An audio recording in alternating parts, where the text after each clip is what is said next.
Punto Global es un espacio traído a ustedes por el Centro de Estudios Estratégicos de Relaciones Internacionales, CERI.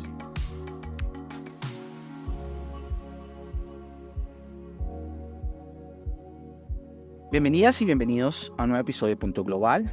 Soy Guillermo Espina, director académico del CERI, y como cada semana pues estamos para analizar qué es lo que está pasando en el mundo.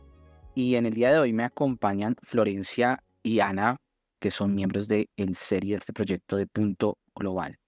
Hola Florencia, ¿cómo estás? Hola Guillermo, hola Ana, un gusto estar por acá. Y Ana, ¿cómo estás? ¿Cómo te encuentras? Hola Guillermo, hola Flor, ¿cómo están? Qué lindo estar en un capítulo más.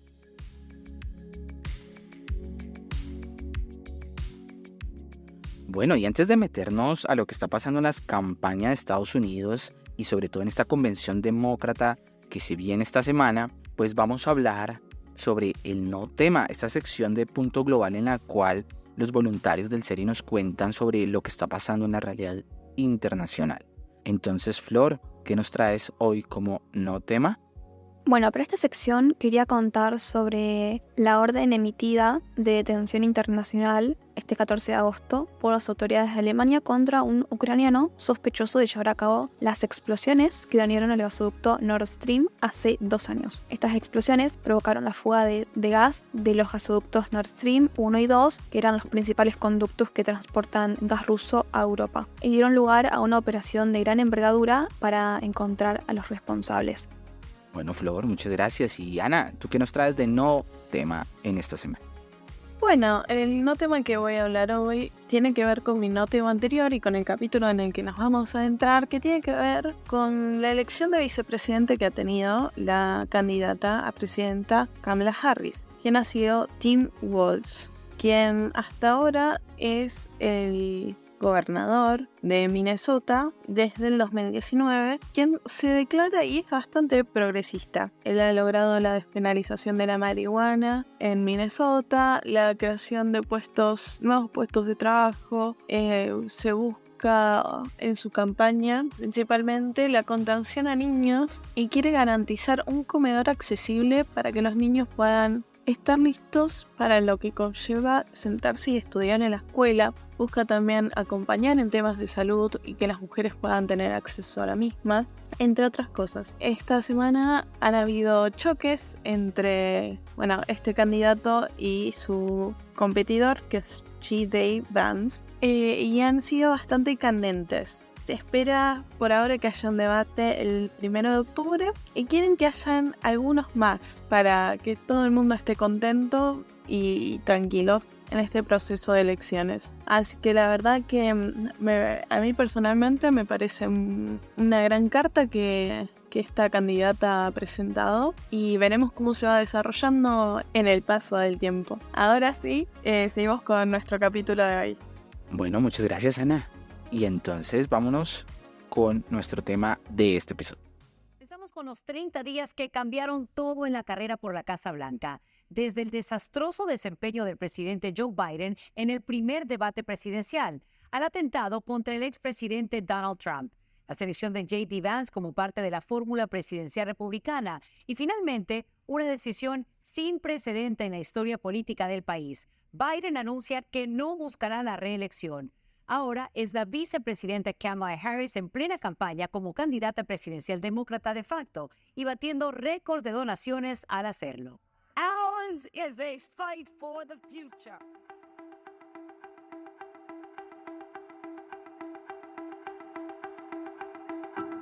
Tras la renuncia del candidato presidencial Joe Biden, Kamala Harris ha surgido como la principal opción para representar al Partido Demócrata en las próximas elecciones. Del 19 al 22 de agosto se llevará a cabo en Chicago la Convención Nacional Demócrata, donde se espera la oficialización de su candidatura y el respaldo de importantes figuras del partido.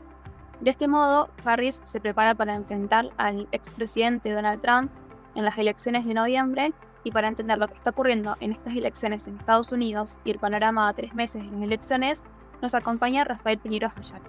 Rafael Piñeros Ayala es investigador del Centro de Investigaciones y Proyectos Especiales CIPE, Grupo de Gobernanza y Agenda Internacionales de Relaciones Internacionales de la Universidad Externado de Colombia. Asimismo, es docente titular de las asignaturas de Gobernanza Internacional y Agenda Internacional Contemporánea, así como de varios cursos de posgrado y extensión en América Latina y diplomacia científica. Sus temas de interés son defensa y seguridad en América Latina y Estados Unidos, política exterior colombiana y diplomacia científica. Actualmente está llevando a cabo estudios de doctorado en estudios políticos internacionales. Hola Rafael, un gusto tenerte en un nuevo episodio. Hola Florencia, para mí es un placer estar con ustedes y muchas gracias por la invitación. Bueno, para comenzar, haciendo un panorama general, ¿cómo describirías esta campaña presidencial? Un panorama presidencial muy complejo para los Estados Unidos desde el punto de vista interno, porque los procesos de polarización que vienen de larga data y que reflejan un bipartidismo muy rígido entre demócratas y republicanos es cada vez más exacerbado, hace que sea difícil lograr puntos de acuerdo y sin duda el estilo del candidato republicano, el expresidente Donald Trump, hace que sea confrontacional. Confrontacional desde una perspectiva personal, confrontacional desde una perspectiva programática, es decir, de lo que se quiere hacer, y confrontacional desde el punto de vista de señalar al otro como un enemigo para el Estado, es decir, para Estados Unidos, como un enemigo para la sociedad en su conjunto, y por supuesto, como una amenaza que pone en riesgo a los Estados Unidos en el entorno internacional, que es la retórica en distintos niveles que busca generar el presidente Donald Trump. Al mismo tiempo, refleja las dificultades propias de un sistema político que se enfrenta a una situación compleja y es una gerontocracia generalizada en las más altas estructuras del Estado. Personas de muy avanzada edad, como el presidente que es Joe Biden, pero al mismo tiempo como el candidato republicano, que suma más de 75 años, como la lideresa de la Cámara de Representantes que renunció el año pasado, Nancy Pelosi, como los miembros de la Corte Suprema de Justicia y como varios senadores y representantes a la Cámara que en las elecciones de noviembre dirán no más después de dilatadas carreras políticas y que suman más de 75 o 70 años. Entonces, vemos un envejecimiento de los cargos más altos en la administración del Estado, cosa que no pasaba hace mucho tiempo. Y eso también es preocupante.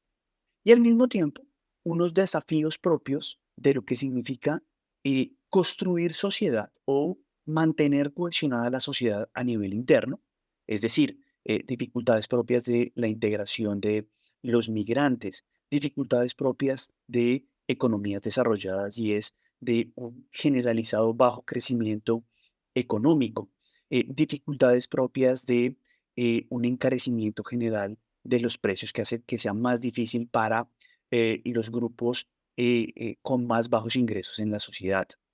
Y por otro lado, las dificultades propias de una potencia que enfrenta desde hace algún tiempo, o sea, desde hace al menos unos 10 años, una competencia muy fuerte, creciente, de la República Popular China en distintos escenarios, en el escenario de la producción de bienes y servicios, en el escenario de la ciencia, la tecnología y la innovación, en el escenario de seguridad y defensa, tanto en la región de Asia-Pacífico como en otras, y que genera una situación en la cual Estados Unidos vuelve a tener una competencia, como lo digo, implacable, tal vez como la tuvo en algunos momentos de la Guerra Fría con la Unión Soviética, que lo pone, yo no diría que en una situación de no saber resolverla, pero al menos sí de encontrar una aproximación adecuada frente a esta competencia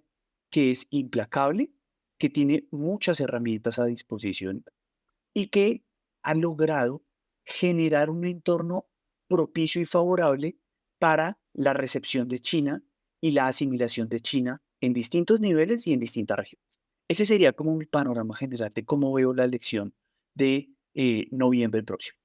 Bueno, Rafael, tú nos mencionabas en tu primera respuesta un poco como varios temas, como el tema de la inflación, el tema de la polarización, el tema de la sociedad y los migrantes, pero desde tu punto de vista, ¿cuáles crees que son esos temas claves que están definiendo o que pueden definir esta campaña presidencial en Estados Unidos? Toda campaña presidencial de los Estados Unidos juega un papel fundamental en los temas principalmente internos, es decir, la generación de empleo, el mantenimiento de los precios, el mantenimiento de la competitividad, especialmente en el mercado interno y también de las exportaciones estadounidenses, y por supuesto, otra serie de temas como los temas sociales, es decir, cómo interviene o no el gobierno o el Estado, mejor, en la asignación de subsidios, compensaciones para los más pobres o no. Otro tema fundamental es, derivado de lo anterior, es los impuestos y la autonomía de los estados frente al gobierno federal. Ese es otro tema importante que los republicanos saben atacar muy bien. Recordemos, listo, en términos de temas. Y yo creo que de manera creciente, uno que no era muy importante, si usted mira y coge las encuestas de Pew Research, se dará cuenta de que no era tal el tema de la migración, pero también de la securitización de la migración, que es un tema distinto. Si bien Estados Unidos en distintos momentos, en los años 90, en los 2000, ha habido debates sobre el papel de la migración, la necesidad de encontrar una solución o una política migratoria integral que facilite la asimilación, que facilite el camino hacia la nacionalidad. Hoy en día se ha securitizado significativamente. ¿Y qué quiere decir securitización de la migración? Quiere decir analizar y entender a la migración como un problema de seguridad interna. Eso no pasaba, no pasaba tanto, ¿listo? Hoy ese es un serio problema y creo que hace parte de una retórica que ha sabido explotar también el expresidente Trump en el sentido de los migrantes que están llegando, especialmente de México, de Centroamérica, son violadores, son ladrones, vienen a generar delitos graves en los Estados Unidos y eso ha generado una atención distinta al problema o al asunto, porque no es un problema, al asunto migratorio. Bueno, y teniendo en cuenta lo que mencionabas antes sobre los políticos de avanzada edad y teniendo en cuenta también la renuncia de Biden, ¿cómo es que se reconfigura ahora la campaña con la llegada de Kamala Harris? Yo veo esta reconfiguración como un espacio de esperanza para los demócratas y una inyección de renovado interés en la política. Al estadounidense, el efecto repetitivo de las cosas no le llama mucho la atención. Y la elección de 2020, que fue una muy disputada elección, en un entorno muy complejo para el país y para el mundo en general, pero quedemos con el país, que es, digamos, lo que nos interesa en términos electorales, porque los ciudadanos en Reino Unido, Francia, China o Colombia, pues no votan, ¿sí? O no tienen incidencia. Pero desde el punto de vista de lo que pasó en 2011 fue una carrera compleja, una carrera muy difícil desde el punto de vista de cómo votar y por qué votar y bajo qué premisas votar. Es muy curioso que 4 años después los candidatos fueran exactamente los mismos, pero en una posición distinta. En el 2020 era Donald Trump el presidente y Joe Biden el que lo desafiaba o el que lo contestaba, y este año era una cosa distinta, al revés. Cuando un candidato presidencial como Barack Obama o otros que llegaron muy jóvenes como Bill Clinton iban a postularse a la vicepresidencia, no había problema sobre su edad.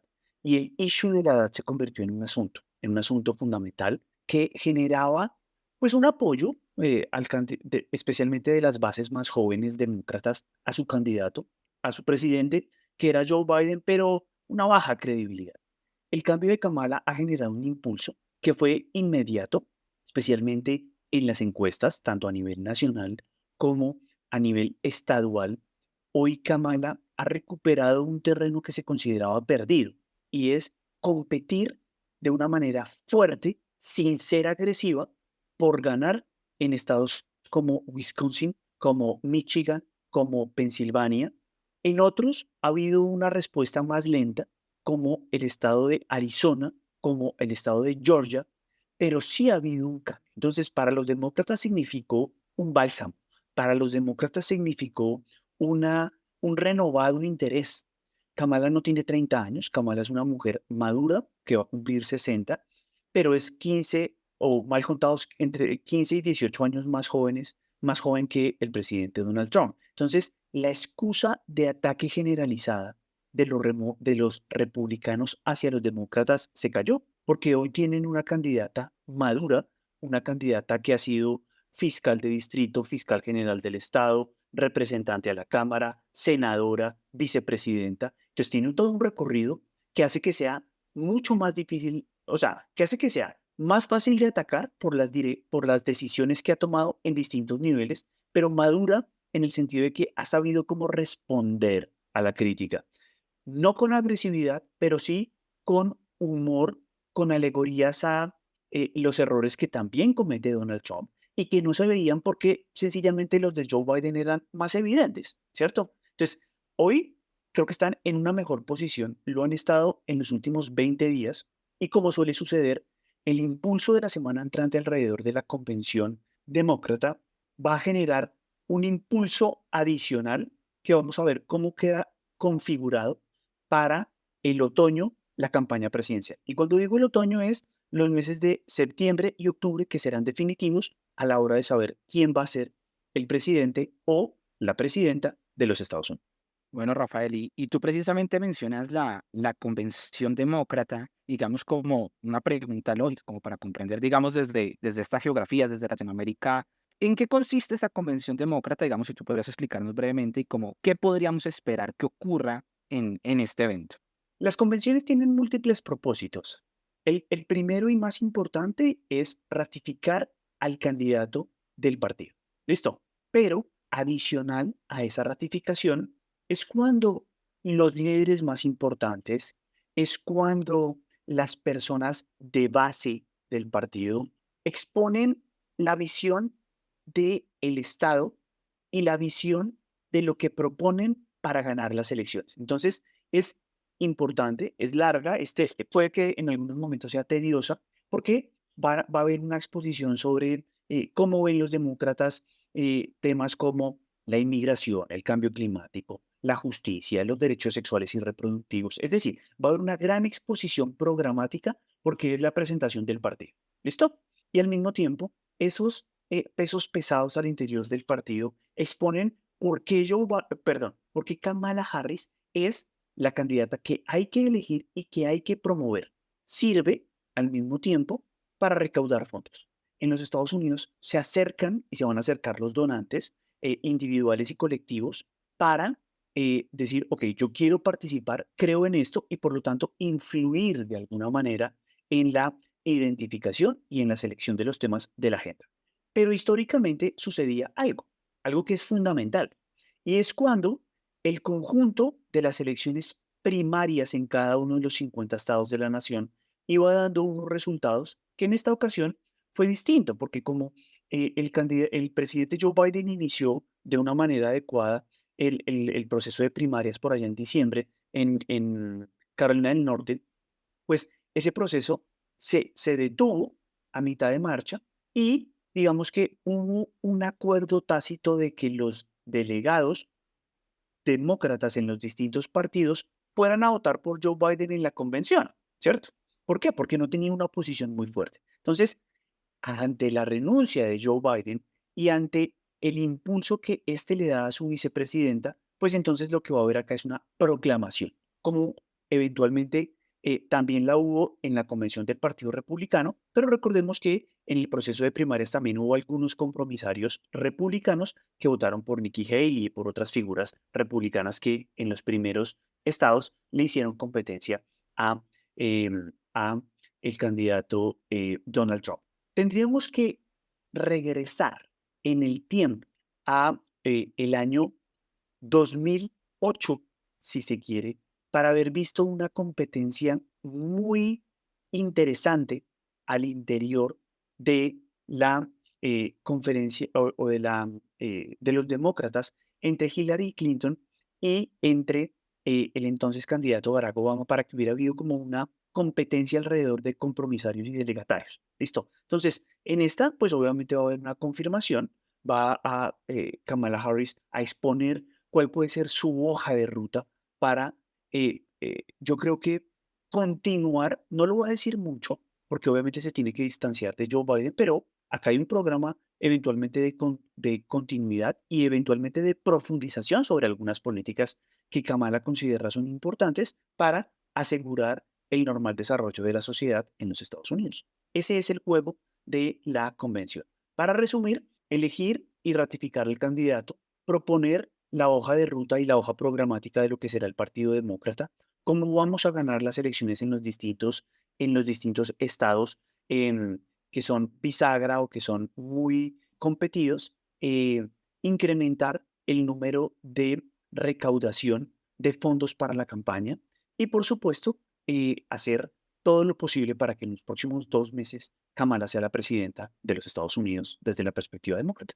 Bien, y yendo para el lado republicano, vemos que, bueno, Trump es el proclamado como candidato presidencial. ¿Cómo la llegada de Harris impactó en su campaña, inclusive considerando también los episodios como el atentado contra este expresidente?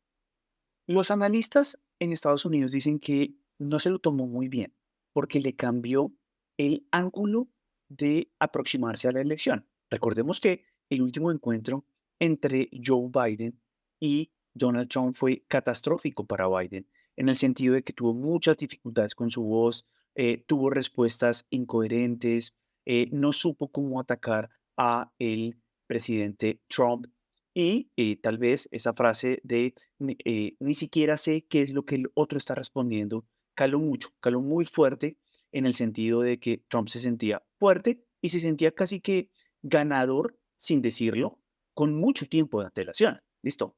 Kamala Harris le quita ese elemento, obviamente gira su nivel de ataque, aunque siempre la ha atacado como una incompetente, en ocasiones hasta como una mujer bruta, y por supuesto, eso no se ha detenido, sus ataques personales, pero desde el punto de vista de la situación específica en los estados más competidos, como lo pueden ser Pensilvania, Michigan, Wisconsin, Nevada, Arizona, Georgia, sí ha habido un cambio que ha sido difícil de atacar y es que la gente está respondiendo al mensaje de Kamala, que la gente se siente reinvigorada frente al mensaje de una nueva candidata. Entonces, ahí le ha costado a los republicanos enderezar el camino. Ha sido unas 3 o 4 semanas de ascensos continuos sobre las encuestas y tradicionalmente las asambleas de los partidos tienen un impulso adicional. Entonces, si tú lo miras en perspectiva,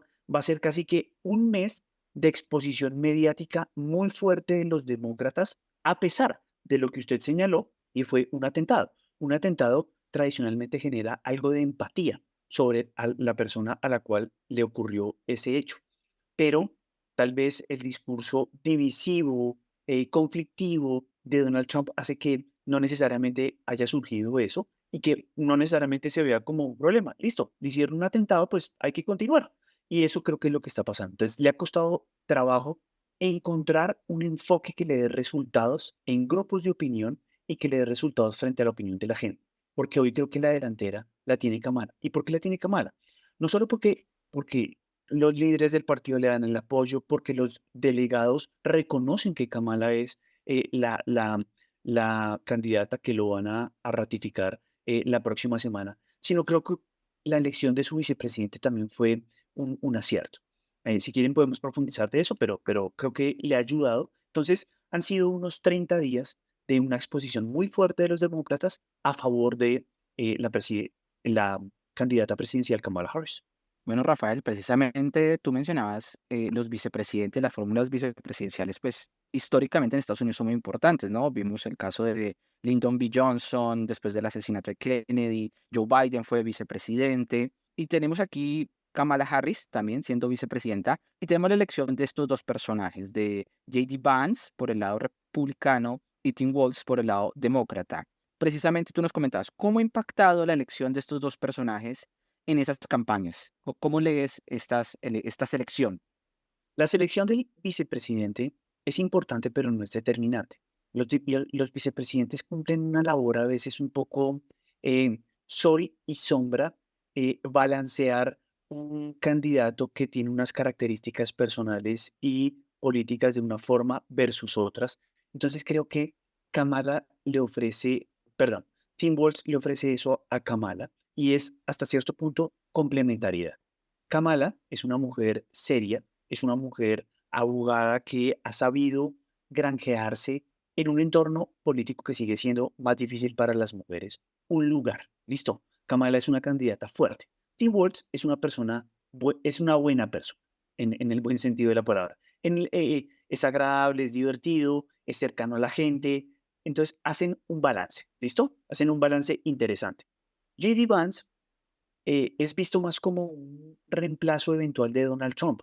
Recordemos que si Donald Trump ganara, también tendría en 4 años más de 80, razón por la cual, pues, así como había críticas profundas sobre la candidatura de Joe Biden, pues lo mismo se podría decir de un candidato que se hace mayor, que comete errores de dicción, que comete errores de concentración y que también suele a veces confundir cosas que no se veían y que no eran tan evidentes, repito, porque había otro que lo hacía de una manera más reiterativa. Entonces, se ve como una persona joven que a los inicios de su carrera, hablando de J.D. Vance, no comulgaba mucho con Donald Trump. De hecho, sin ser fanático, reconocía que Barack Obama era un buen líder. Y eso para el Partido Republicano de hoy era impensable. Tal vez John McCain, tal vez otros líderes más históricos veían con cierto respeto la figura presidencial del otro bando. Con Donald Trump eso se acaba. Los demócratas son casi que enemigos públicos. Y cuando hay un enemigo público, pues se transforma. G. Vance viene de unos orígenes muy humildes, razón por la cual tiene una historia de superación personal que es de admirar, hay que decirlo, pero al mismo tiempo sus andanadas políticas han generado que hoy tenga menos credibilidad, que se vea como un muchacho joven, pero que sin duda alguna se vende al mejor postor, por ponerlo entre comillas de alguna manera, que tiene en ocasiones posiciones que pueden ser racistas o xenófobas frente a grupos poblacionales y por lo tanto, mm, no sé si le llegue a sumar o a poner especialmente en estados difíciles. Mire que ambos hicieron una elección y eligieron candidatos del Midwest, ¿no? J.D. Vance de Ohio aseguraron un estado que pone muchos votos y que sin duda alguna hasta hace algún tiempo era un swing state. Y por el lado de Kamala Harris, el estado de Wisconsin, si bien tiene 10 votos que pueden ser competidos, pues desde la década del 70 ese estado vota particularmente demócrata. Pero, y acá viene el gran pero, ambos con una muy fuerte influencia por el tipo de problemas que tienen esos estados, por la composición demográfica muy ascendente en dos que para mí van a ser fundamentales, el estado de Michigan y el estado de Pensilvania. Ambos tienen una capacidad de influencia en esos dos que van a ser fundamentales. ¿Y por qué es importante? Porque son grandes centros de producción de manufacturas, son estados muy sensibles a las dinámicas migratorias, a las dinámicas del comercio internacional, de restricciones o no, de cómo superar las dificultades derivadas de derechos sexuales y reproductivos, cómo avanzar en sociedades más o menos amigables para las comunidades LGTBIQ+. Entonces, ahí es donde hay una muy fuerte tensión. Y entre Michigan y Pensilvania suman casi 40 votos electorales que son fundamentales para asegurar el resultado final. Bueno, y ya para finalizar, teniendo en cuenta que esta semana salió una encuesta de Economist donde se posiciona a Kamala levemente por encima de Trump, ¿cuáles crees que son los puntos fuertes o débiles de Harris para vencer a Trump? Y si crees que es posible su victoria sobre Trump. Kamala Harris es una mujer que ha tenido un recorrido en la política impresionante. Y eso hay que reconocer. De ser fiscal en el estado de California pasó a ser vicepresidenta en un lapso de poco menos de 20 años, con un récord positivo en unos y en otros de los cargos.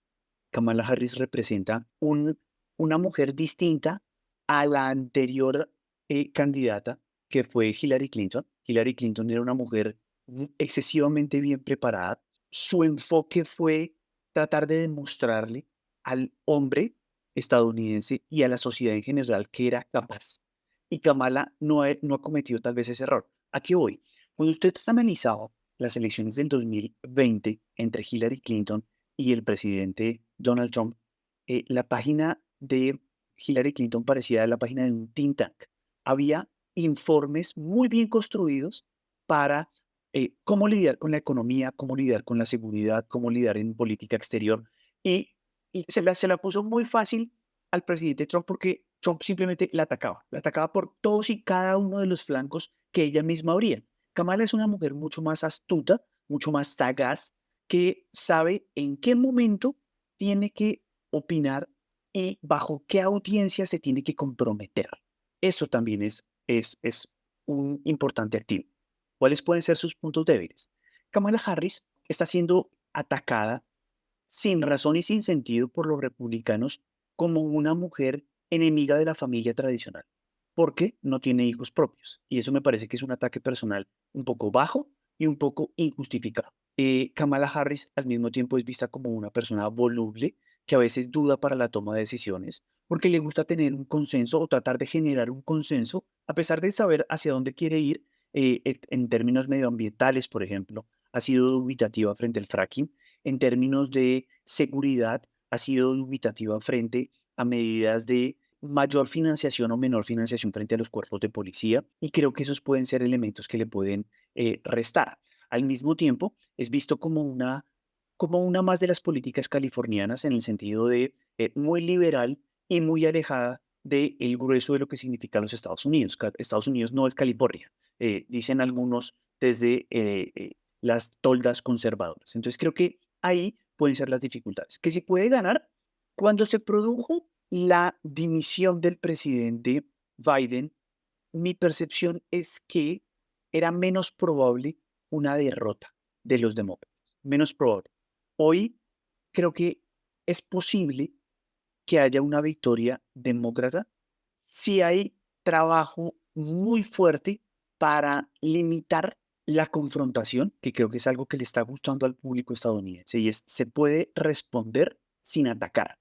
Y al mismo tiempo, si sabe utilizar su capacidad para convencer a los demás de que no es una liberal izquierdosa como la tildan los republicanos. Pero también el presidente Trump tiene su arsenal. Creo que en estados estratégicos tiene también muy buenos aliados, tiene un discurso que caga mucho y que sin duda alguna hay una que me gusta mucho, que es un elemento muy filosófico de la política estadounidense, y es: voy a devolverle más funciones a los estados. Es decir, pone en entredicho la capacidad del Estado federal de los Estados Unidos para administrar y, por el contrario, busca, no sé si de una manera populista o realmente cree que es un buen enfoque, entregarles más funciones a los estados para administrar la cosa política. Y eso creo que es atractivo. Bueno, Rafael, muchas gracias por haber participado. Un gusto haberte escuchado y que nos hayas podido dar a entender un poco más lo que está pasando con las elecciones en Estados Unidos. Por supuesto, un gusto estar con ustedes. Y bueno, no podemos terminar este episodio de Punto Global sin invitarlos a unirse a la comunidad de WhatsApp del CERI, donde pueden encontrar todas las novedades, los seminarios, las columnas de opinión y por supuesto los episodios de Punto Global. Recuerden que el enlace lo encuentran en la descripción de este episodio. Y también queremos plantearles esta encuesta. ¿Creen ustedes que Kamala Harris puede vencer a Donald Trump? Pueden participar en Spotify, pero también en todas las plataformas de podcast nos pueden dejar sus comentarios. Y por supuesto recuerden que Punto Global se encuentra en todas las plataformas de podcast. En este episodio de Punto Global, Florencia Mathieu realizó la investigación. La edición fue por Ana Esquivel. La conducción por Florencia Mathieu, Ana Seca y quien les habla, Guillermo Espino. Nos encontramos en nuestro próximo episodio de Punto Global.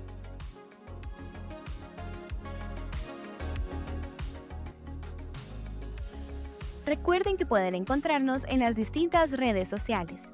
En Instagram como seri.global, en Facebook como Seri Global, en Twitter o X @seri6 y en la web en www.seriglobal.org.